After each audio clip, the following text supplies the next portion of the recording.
স্কুলে নিয়োগ দুর্নীতি মামলায় রাজ্যের প্রাক্তন শিক্ষামন্ত্রী পার্থ চট্টোপাধ্যায়ের জামিনের আবেদন খারিজ করে দিল আদালত। এই মামলা থেকে অব্যাহতি এবং জামিনের আবেদন জানিয়ে নিম্ন আদালতে দুটি পৃথক আবেদন করেছিলেন পার্থ চট্টোপাধ্যায়। মঙ্গলবার নগর দায়রা আদালতে সেই মামলার শুনানি হয়। শুনানিতে ভার্চুয়ালি উপস্থিত ছিলেন পার্থ চট্টোপাধ্যায়। শুনানির শুরু থেকেই জামিনের আবেদনের বিরোধিতা করেন ইডির আইনজীবী। কেন দুটি পৃথক মামলা তা নিয়ে প্রশ্ন তোলেন বিচারপতিও। দুটি মামলা প্রায় একই রকমের হওয়ায় বিচারপতি একটি মামলা প্রত্যাহার করতে বলেন পার্থ চট্টোপাধ্যায়ের আইনজীবীকে। তারপরেই অব্যাহতির মামলা প্রত্যাহার করে নেওয়া হয়। তাই মঙ্গলবার শুধুমাত্র জামিনের আবেদনের শুনানি হয়। ইডির আইনজীবী ফিরোজ এডুলজি দাবি করেন, কুন্তল ঘোষের থেকেও 10 লক্ষ টাকা নিয়েছিলেন পার্থ চট্টোপাধ্যায়। শুনানিতে সওয়াল করতে গিয়ে ঈশ্বরচন্দ্র বিদ্যাসাগরের প্রসঙ্গও টেনে আনেন ইডির আইনজীবী। তিনি বলেন, বিদ্যাসাগর বাংলার শিক্ষাকে 100 বছর এগিয়ে দিয়েছিলেন, কিন্তু পার্থ চট্টোপাধ্যায় রাজ্যের শিক্ষাকে 100 বছর পিছিয়ে দিয়েছেন। জেল হেফাজতে থাকা প্রাক্তন শিক্ষামন্ত্রীর আইনজীবী জীবন কৃষ্ণ শ্রীবাস্তব পাল্টা দাবি করেন, পার্থ চট্টোপাধ্যায়কে টাকা নিতে কেউ দেখেনি, কার টাকা কেউ জানে না। কেন্দ্রীয় তদন্তকারী সংস্থা তো আগেই টাকা বাজেয়াপ্ত করেছে, তাহলে টাকা লেনদেনের প্রশ্ন উঠছে কেন? ইডি তাদের এখতিয়ারের বাইরে বেরিয়ে ফৌজদারি তদন্ত করেছে, জানিয়ে তদন্ত করা উচিত। সেই আর্থিক তছরূপের তদন্ত তারা করছে না। দুই পক্ষের বক্তব্য শোনার পর পার্থ চট্টোপাধ্যায়ের জামিনের আবেদন খারিজ করে দেন বিচারপতি। রায় দিতে গিয়ে বিচারপতি তার পর্যবেক্ষণে জানিয়েছেন, কেস ডায়েরিতে যে তথ্য রয়েছে তাতে প্রাক্তন শিক্ষামন্ত্রীর আর্থিক দুর্নীতিতে যুক্ত থাকার প্রাথমিক প্রমাণ মিলেছে।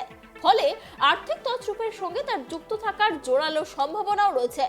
তিনি যথেষ্টই প্রভাবশালী, তাই তথ্য প্রমাণ লোপাটের সম্ভাবনাও উড়িয়ে দেওয়া যাচ্ছে না। এই যুক্তিতেই বিচারপতি এদিন পার্থ চট্টোপাধ্যায়ের জামিনের আবেদন খারিজ করে দেন। डिस्चार्ज पिटीशन जो है वो विड्रॉ किया, क्यों? क्योंकि दोनों सेम सब्जेक्ट पर हैं, they are on the same subject, it would have been duplication. This case is not maintainable. आज ईडी के वकील ने कहा कि एक व्यक्ति जो है 100 साल आगे ले जाते हैं एजुकेशन सिस्टम को, एक व्यक्ति 100 साल पीछे ले जाते हैं। इस पे क्या कहना है? पहली बात सही है, दूसरी बात गलत है।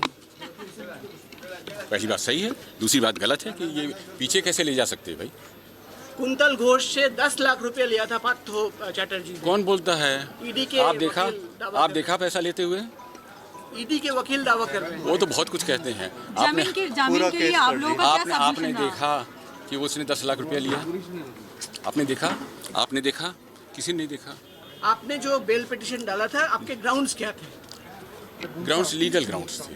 क्या क्या? पहली बात तो ये है कि जितना इन्वेस्टिगेशन ईडी ने किया है, हिंदी ठीक है, जिस इन्वेस्टिगेशन किया है वो दूसरे क्राइम्स का है, पीसी एक्ट का और आईपीसी के क्राइम्स का, जो कि ईडी की पावर्स में नहीं है। That is one thing. और ईडी ने को जो इन्वेस्टिगेशन करना चाहिए था पीएमएलए का, कि भाई मनी लॉन्ड्रिंग का जो स्टेप्स होते हैं वो उन्होंने किया ही नहीं। जो करना चाहिए था वो उन्होंने नहीं किया, और जो किया वो उनको करना नहीं चाहिए था। तो मतलब ज़ीरो है। और फिर उन्होंने क्या किया कि जो मनी थी, किसी की भी थी, सीज कर ली। जब मनी आपने क्राइम ऑफ प्रोसीड सीज कर ली एलिजेडली, तो मनी लॉन्ड्रिंग कैसे होगा? मनी लॉन्ड्रिंग तो उसके बाद शुरू होता है। जब प्रोसीड्स ऑफ क्राइम पकड़ा जाता है तब मनी लॉन्ड्रिंग शुरू होता है। तो ईडी ने तो हमारा काम किया, सारा पैसा सीज कर लिया, मामला खत्म। ईडी का कहना है कि वो मनी ट्रेल देख रहे हैं। अभी तक तो कुछ नहीं देखा। ये पैसा किसका है? भाई अभी तक तो नहीं देखा। देखिए, किसका से भी फ़र्क नहीं पड़ता है, किसका है किसी का भी हो सकता है।